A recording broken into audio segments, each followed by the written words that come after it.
De tout temps, les sociétés ont éprouvé le besoin de se doter d'institutions capables de résoudre leurs conflits internes.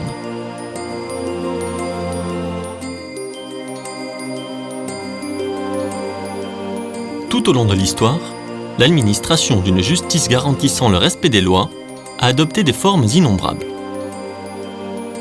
aussi nombreuses que les causes des conflits. L'eau, entre autres.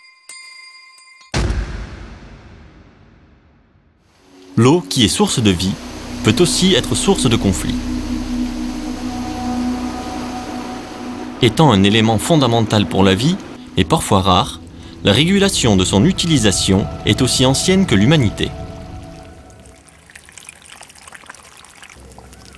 Dans l'aride sud-est espagnol, les tribunaux d'arroseurs ont assuré un usage pacifique de l'eau depuis un millénaire.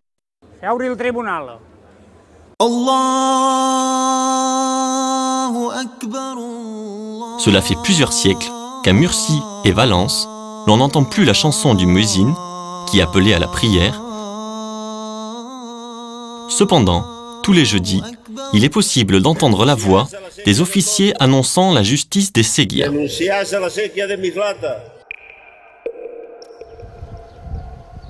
Le Conseil des bons hommes de la campagne de Murcie et le tribunal des eaux de la plaine de Valence sont constitués par des agriculteurs.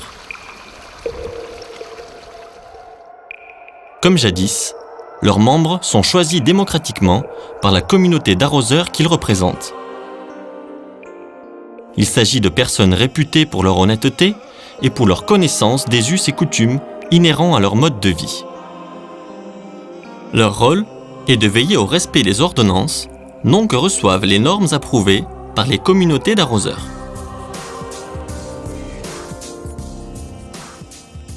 Le Conseil de bons hommes et le tribunal des eaux rendent justice en audience publique et oralement. La justice rendue est rapide, économique et impartiale. Les parties contraires exposent leurs arguments. Si le tribunal l'estime nécessaire, on se rend sur le lieu des faits. Les juges agriculteurs prononcent leur jugement de manière immédiate.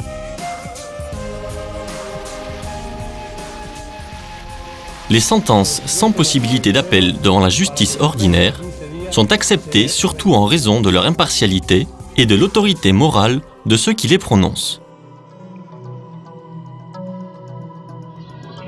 Denunciaste la sequía de Favara. Señoría, este señor que reganda podrá regarse la sequía de Favara. Y así el señor, regando lo que se comunicar, este señor denuncia a Vázquez. ¿Por qué denuncia usted, señor? Porque yo estaba regando y me lleva el agua. Tiene que alegar usted lo que dijo el de... No, que estaba regando a Vázquez. Y cuando él me lleva a mí el agua, yo ni la catimos y de trabajo. Aclarisca usted, señor guarda. Pues bueno, en estos casos resulta que el tema el que estaba aquí a cargar en algo el agua, pues de rabó. Pero que tan alto debemos tener rabó. Lo que no puedo hacer más es llevar el agua entre debajo. Señoría, comandante, demandado. Se ha convocado a esta sesión del Consejo de Hombres Buenos para examinar y dictar la demanda interpuesta por el hecho de haber construido una pared fundida de unos 30 metros aproximadamente encima de la tubería de riego sin guardar las distancias reglamentarias. ¿Se ratifica usted la demanda? ¿Qué tiene que decir sobre el particular? ¿Reconoce que ha hecho la pared? Por supuesto, yo reconozco que he hecho la pared. En mi descargo es de decir que el hecho de construir la pared... ¿Alguien más tiene que decir algo? Conforme norma deben de salir que el tribunal delibere y dicte la sentencia que corresponda. El tribunal de sentencia, 2, apenas y costas.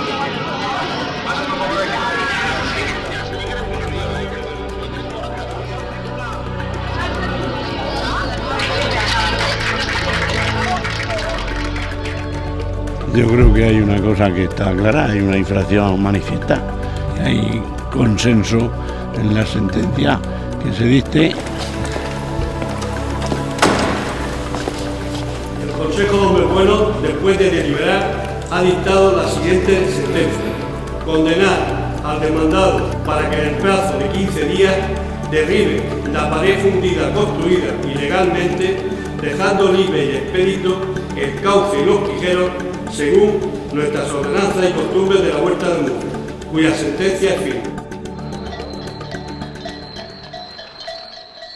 Ces tribunaux de justice singuliers, reposant sur la coutume, sont les seuls tribunaux traditionnels intégrés dans le système judiciaire espagnol. Tous deux ont survécu au changement historique en raison de leur contribution efficace au fonctionnement pacifique des systèmes d'irrigation étendus et complexes des campagnes de Murcie et de Valence. Et ils sont efficaces parce que leur justice émane de la communauté. Les deux tribunaux d'arroseurs défendent les principes des communautés qui les soutiennent. Coopération, respect et secours mutuels, accès partagé et utilisation durable d'un bien commun, l'eau. Ces valeurs constituent un héritage vivant de la société qui a construit les campagnes de Murcie et de Valence, Al-Andalus, l'Espagne musulmane. Les eaux, captées depuis les rivières et conduites par un même canal principal, la Séguia majeure ou Séguia mère, servaient à de très divers usages. Un système hydraulique unique et complexe donnait à boire aussi bien aux hommes qu'aux animaux, irriguait les récoltes, mettait en mouvement les norias et les moulins, approvisionnait les teintureries, les tanneries, les bains publics et permettait l'assainissement des agglomérations.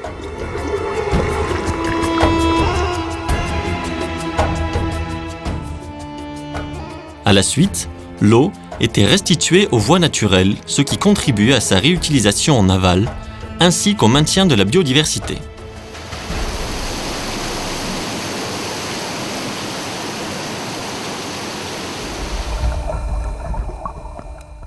Vers le milieu du XIIIe siècle, les conquérants chrétiens ont maintenu les vastes et prodigieux paysages culturels d'Al-Andalus, articulés par les réseaux de Séguia tout en adoptant leurs mécanismes.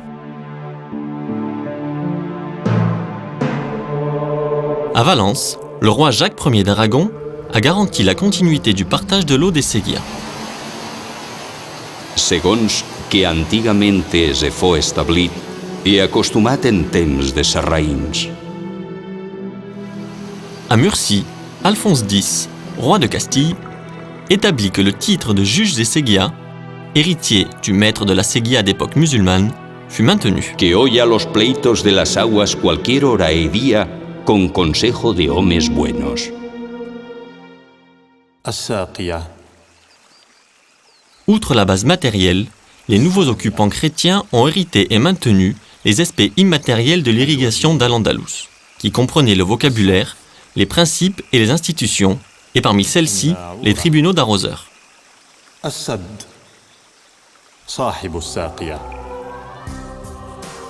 Des siècles plus tard, les colons espagnols ont exporté au continent américain cet héritage, qui a été adopté comme un modèle de système d'irrigation et d'organisation sociale.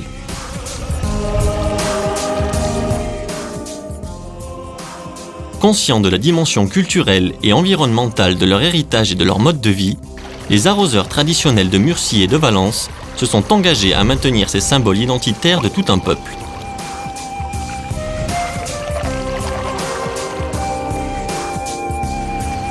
Et ils souhaitent que l'expérience exemplaire que représente le Conseil des bons hommes et le Tribunal des eaux contribue à faire du patrimoine immatériel un pont pour le rapprochement et le dialogue entre les personnes, les communautés et les cultures.